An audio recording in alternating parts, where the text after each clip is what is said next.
Thiruvalla Kuttoor Thalayar 141 number Veerashaiva Lingayat മഹാസഭയുടെ ആഭിമുഖ്യത്തിൽ 892ാമത് ബസവേശ്വര ജയന്തിയും പ്രതിഷ്ഠാദിന വാർഷികവും നടന്നു. ഇതിന്റെ ഭാഗമായി റാലി നടത്തി.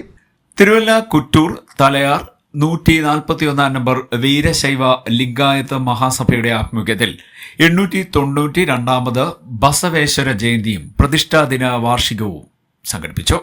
രാവിലെ 9 മണിക്ക് ആറാട്ടുകടവ് ജംഗ്ഷനിൽ നിന്നും ആരംഭിച്ച റാലി ശാഖാമന്ദിരത്തിൽ എത്തിച്ചേർന്നു. ശാഖാ സെക്രട്ടറി തുരുത്തേൽ പ്രസന്നകുമാർ പതാക ഉയർത്തി. വീരശൈവ ലിംഗായത്ത് മഹാസഭ 141 നമ്പർ ശാഖാ പ്രസിഡന്റ് വിജയമ്മ ഈശ്വരൻകുട്ടിയുടെ അധ്യക്ഷതയിൽ കൂടിയ യോഗം ഓൾ ഇന്ത്യ വീരശൈവ മഹാസഭ സംസ്ഥാന president advocate Binu K Shankar ഉദ്ഘാടനം ചെയ്തു. ബസവ സമിതി സംസ്ഥാന പ്രസിഡന്റ് ഡോക്ടർ കെ പ്രസന്നകുമാർ, കേന്ദ്ര കമ്മിറ്റി അംഗം ജയൻ പെരുമ്പാവൂർ എന്നിവർ ബസവേശ്വര പ്രഭാഷണം നടത്തി. Secretary Prasannakumar Thuruthel, president Vijayamma Eswarankutty, vice president K G Prasannakumar, treasurer Santhosh Kumar, വനിതാ വിഭാഗം പ്രസിഡന്റ് സിന്ധു അനിൽകുമാർ, സെക്രട്ടറി വത്സലകുമാരി എന്നിവർ സംസാരിച്ചു.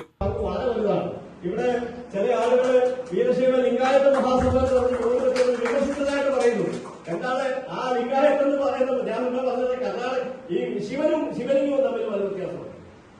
ശിവനും ശിവലിംഗവും തമ്മിൽ എന്താ വ്യത്യാസം? അത് തന്നെയാണ് ലിംഗായത്തുകളും വീരശൈവരും തമ്മിൽ. ലിംഗവും ശിവനും തമ്മിൽ യാതൊരു ബന്ധമില്ലെങ്കിൽ വീരശൈവരും ലിംഗായത്തുകളും തമ്മിൽ യാതൊരു ബന്ധമില്ല. പക്ഷെ ശിവലിംഗവും ശിവനും ഒന്നാണെങ്കിൽ ആ വീരശൈവനും ലിംഗായത്തുകളും ഒന്ന് തന്നെയാണ്. രണ്ടും തമ്മിൽ ഭേദമില്ല. ലോകമൊട്ടാകെ വീരശൈവയുടെ ആത്മീയ ആചാര്യനായ ശ്രീ ബസവേശ്വരന്റെ ജയന്തി ആഘോഷം നടന്നുകൊണ്ടിരിക്കുകയാണ്. അതിന്റെ ഭാഗമായിട്ട് കേരളത്തിലും ഓച്ചിറ പരബ്രഹ്മ ഓഡിറ്റോറിയത്തിൽ ഈ വരുന്ന മെയ് മാസം 10-ാം തീയതി ബസവ ജയന്തി ആഘോഷം നടക്കുകയാണ്. ഒരു വലിയ ഗംഭീര സമ്മേളനമാണ് ഓച്ചിറയിൽ സംഘടിപ്പിച്ചിട്ടുള്ളത്. ആ സമ്മേളനം ഉദ്ഘാടനം ചെയ്യുന്നത് സഭയുടെ അഖിലേന്ത്യാ പ്രസിഡന്റും കർണാടകത്തിലെ മന്ത്രിയുമായിട്ടുള്ള ശ്രീ ഈശ്വർ ഖണ്ഡ്രെ അവറുകളാണ്.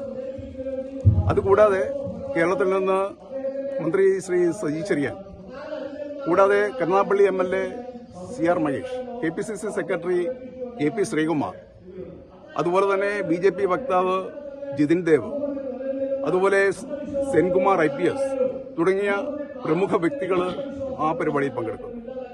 ആ സമ്മേളനത്തിൽ വെച്ച് നമ്മുടെ ബസവേശ്വരന്റെ പേരിലുള്ള പരമോന്നത ബഹുമതിയായ ബസവരത്ന അവാർഡ് നമ്മുടെ ഗാന്ധിഭവൻ സ്ഥാപകനായിട്ടുള്ള പൊന്നൂർ സോമരാജൻ അവർക്ക് അന്ന് നൽകുന്നതാണ്. CD Net News, Mavelikkara.